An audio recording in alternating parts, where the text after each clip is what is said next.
जय जिनेंद्र। पूर्णार्घ जैन ग्रंथ वाचन अर्घ्य 7 भाग 62 शुक्ल ध्यान। आतापर्यंत आपण धर्म ध्यानाचे स्वरूप पाहिले। आता क्रमाने शुक्ल ध्यानाचे स्वरूप पाहायचे आहे। काही जण अशी शंका व्यक्त करतात की जर आता शुक्ल ध्यान होऊ शकत नाही तर मग त्याचे स्वरूप पाहून करायचे काय। पण ही शंका व्यर्थ आहे, कारण शुक्ल ध्यानाचा सर्वथैव निषेध केलेला नाही। विदेह क्षेत्रामध्ये वर्तमान काळी देखील शुक्ल ध्यान आहे। पुन्हा असे की जैनाचार्यांची ग्रंथसंपदा एवढी प्रचंड आहे की एकही विषय अस्पृष्ट राहिला नाही। त्याला शुक्ल ध्यानही अपवाद नाही। कालदोषाने ग्रंथ नष्ट झाले हे दुर्दैव। स्वामी कार्तिकेयानुप्रेक्षेमध्ये शुक्ल ध्यानाचे स्वरूप खालीलप्रमाणे आहे। जेथे गुण अतिविशुद्ध होतात, जेथे कर्माचा उपशम आणि भय होतो, तसेच जेथे लेश्यासुद्धा शुक्ल असते त्या ध्यानाला शुक्ल ध्यान म्हणतात। ज्यामध्ये शुची गुणांचा संबंध आहे ते शुक्ल ध्यान आहे। शुची गुण समजावून सांगण्यासाठी स्वच्छ कपड्याचे उदाहरण देता येईल। ज्याप्रमाणे मल निघून गेल्यानंतर वस्त्र शुची होऊन शुक्ल म्हटले जाते, त्याप्रमाणे निर्मल गुणयुक्त आत्मपरिणती सुद्धा शुक्ल आहे। मल म्हणजे कषाय, कारण धवल ग्रंथामध्ये स्पष्ट म्हटले आहे की कषाय मलाचा अभाव झाल्यामुळे या शुक्ल ध्यानास शुक्लपणा प्राप्त आहे। हे ध्यान असताना जीवाला मी ध्यान करावे असा सुद्धा विकल्प राहत नाही, कारण ज्ञानार्णव ग्रंथामध्ये सांगितले आहे की जे निष्क्रिय आणि इंद्रियातीत आहे। शुक्ल ध्यानाच्या निर्मलतेविषयी व निश्चलतेविषयी तत्वानुशासन ग्रंथामध्ये वर्णन आहे की आत्म्याच्या शुची गुणांच्या संबंधाने याचे नाव शुक्ल असे आहे। कषायरूपी धूळ नष्ट झाल्यामुळे आत्म्याचे सुनिर्मल परिणाम होतात, तोच शुची गुणाचा योग आहे आणि ते शुक्ल ध्यान वैडूर्य मण्याच्या ज्योती समान सुनिर्मल आणि निष्कंप आहे। शुक्ल ध्यानामध्ये स्वसंवेदन प्रामुख्याने असते। रागादी विकल्पांनी रहित स्वसंवेदन ज्ञानाला आगमामध्ये शुक्ल ध्यान म्हटले आहे। निजतत्व परमतत्व आहे, त्यामध्ये अविचल स्थिती असणे हे निश्चय शुक्ल ध्यान आहे। बाह्य आध्यात्मिक शुक्ल ध्यान शरीर आणि नेत्रांना स्पंद रहित ठेवणे, जांभई न देणे, प्राणापान अर्थात श्वासोश्वास व्यक्त न होणे अथवा नष्ट होणे बाह्य शुक्ल ध्यान आहे। हे बाह्य शुक्ल ध्यान अन्य जनांना अनुमानाने जाणले जाऊ शकते। जे केवळ आत्म्यालाच ससंवेदन होते ते आध्यात्मिक शुक्ल ध्यान आहे। वर निश्चय शुक्ल ध्यानाचा उल्लेख आलेला आहे, कारण नियमसार ग्रंथामध्ये असे वर्णन आहे की ध्यान, ध्येय, ध्याता, ध्यानाचे फळ इत्यादीच्या विविध विकल्पांनी विमुक्त, अंतर्मुखाकार, संपूर्ण इंद्रिय समूहाला अगोचर निरंजन, निज परमतत्वामध्ये अविचल स्थितीरूप ते निश्चय शुक्ल ध्यान आहे। शुक्ल ध्यानाचे भेद। शुक्ल ध्यानाचे 2 व 4 प्रकार मानले जातात।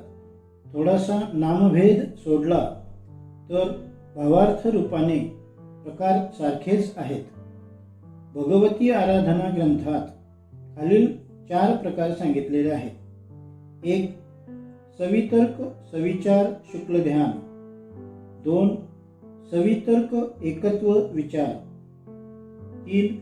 सूक्ष्म क्रिया शुक्ल ध्यान आणि 4. समुच्छिन्न क्रिया शुक्ल ध्यान। चरित्रसार ग्रंथामध्ये असा उल्लेख आहे की शुक्ल ध्यानाचे 2 भेद आहेत. एक शुक्ल आणि दुसरा परमशुक्ल. पुन्हा ते शुक्ल ध्यान 2 प्रकारचे आहे. पृथकत्व वितर्क विचार आणि दुसरे एकत्व वितर्क विचार. परमशुक्ल ध्यान सुद्धा 2 प्रकारचे आहे. एक सूक्ष्म क्रिया प्रतिपाती आणि दुसरे समुच्छिन्न क्रिया निवृत्ती. स्वामी कार्तिकेयानुपेक्षा या ग्रंथात खालील 4 प्रकार दाखविलेले आहेत. 1 पृथकत्व वितर्क विचार, 2 एकत्व वितर्क विचार, 3 सूक्ष्म क्रिया प्रतिपाती व 4 व्युपरत क्रिया निवृत्ती.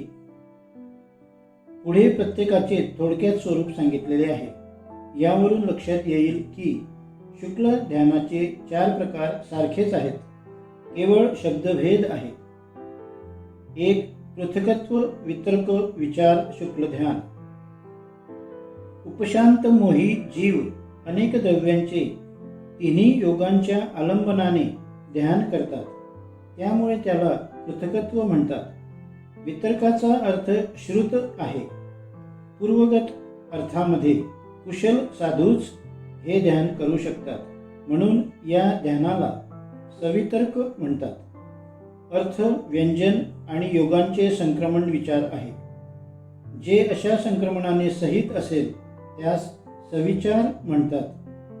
तत्वार्थ सूत्रामध्ये देखील वितर्क म्हणजे श्रुत असा अर्थ दिला आहे.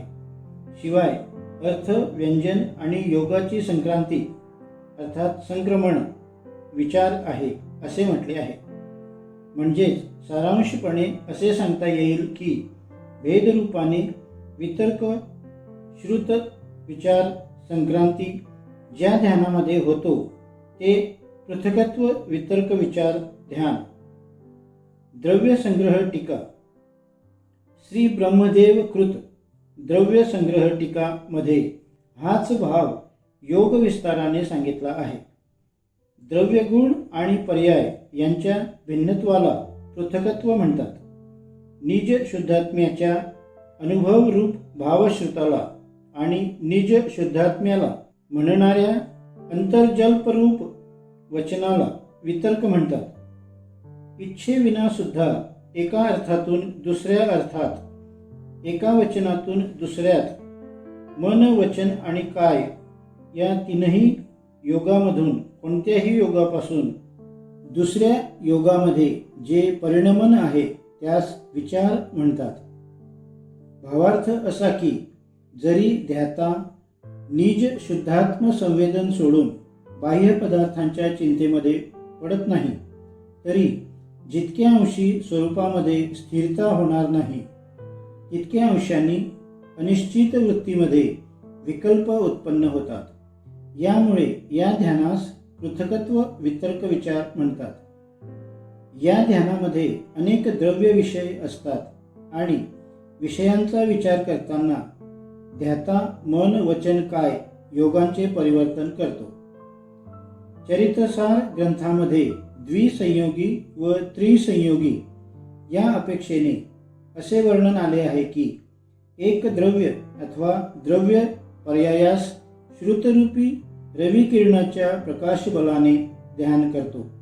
या प्रकारे एक अंतर्मुहूर्त काल ध्यान करून अर्थांतरावर नियमाने संक्रमित होतो अथवा त्याच अर्थाच्या गुण किंवा पर्यायांवर संक्रमित होतो आणि पूर्वयोगाने त्यात योगांतरावर संक्रमित होतो. इतके संक्रमण झाले तरी ध्यानाचा नाश होत नाही, कारण अर्थापासून अर्थांतराचे संक्रमण जरी झाले तरी चिंतातरांमध्ये गमन होत नाही. 2 एकत्व वितर्क. एकाच योगाचा आश्रय घेऊन ध्याता एकाच द्रव्याचे चिंतन करतो, म्हणून हे ध्यान एकत्व वितर्क आहे. चरित्रसार ग्रंथामध्ये असे सांगितले आहे की जो जीव 9 पदार्थांपैकी कोणत्याही एकाच पदार्थाचे द्रव्य, गुण व पर्याय भेदाने ध्यान करतो त्या जीवाचा एक योग आणि एका शब्दाचा आलंबनाने एक द्रव्यगुण किंवा पर्यायांमध्ये मेरू पर्वतासमान निश्चल भाव असतो. त्यामुळे अनंत गुणहीन श्रेणीक्रमाने कर्मांचा अनुराग शोषित करणाऱ्या आणि कर्माच्या स्थितीचा एक योग व एक शब्द यांच्या आलंबनाने प्राप्त झालेल्या ध्यानबळाने घात करणाऱ्या जीवाचा अंतर्मुहूर्त काळ राहतो. अर्थ, व्यंजन आणि योगांच्या संक्रमणाला विचार म्हणतात. त्याचा इथे अभाव असतो, म्हणून हे अविचार ध्यान होऊ शकते. जो समूळ मोहनीय कर्माचा दाह करू इच्छितो, जो अनंत गुणी विशुद्धी विशेष प्राप्त करून घेतो व ज्ञानावरण कर्माच्या प्रकृतींचा बंध होऊ देत नाही, कर्मस्थिती न्यून अथवा नाश करतो, अर्थ, व्यंजन आणि योग संक्रमणाने रहित आहे, जो निश्चल आहे, अशा जीवाला हे ध्यान होते. हे ध्यान केवल ज्ञान उत्पत्तीचे कारण आहे. द्रव्य संग्रह टीकेमध्ये असे वर्णन आहे की निज शुद्धात्म्य द्रव्यामध्ये किंवा विकाररहित आत्मसुख अनुभवरूप पर्यायामध्ये किंवा उपाधिरहित स्वसंवेदन गुणामध्ये या तिन्हीपैकी ज्या एका द्रव्यगुण वा पर्यायामध्ये प्रवृत्त झाले आहे आणि त्यातच वितर्क नामक निजात्मानुभवरूप भाव श्रुताचे बलाने स्थिर होऊन अविचार अर्थात द्रव्यगुण पर्यायामध्ये परावर्तन होत नाही, एकत्व वितर्क शुक्ल ध्यान आहे. समस्त मोहनीय कर्माचा नाश झाल्यावर क्षीण कषाय गुणस्थानाच्या अंतिमकाली आपल्या स्वरूपात लीन झालेला आत्मा एकत्व वितर्क शुक्ल ध्यान करतो.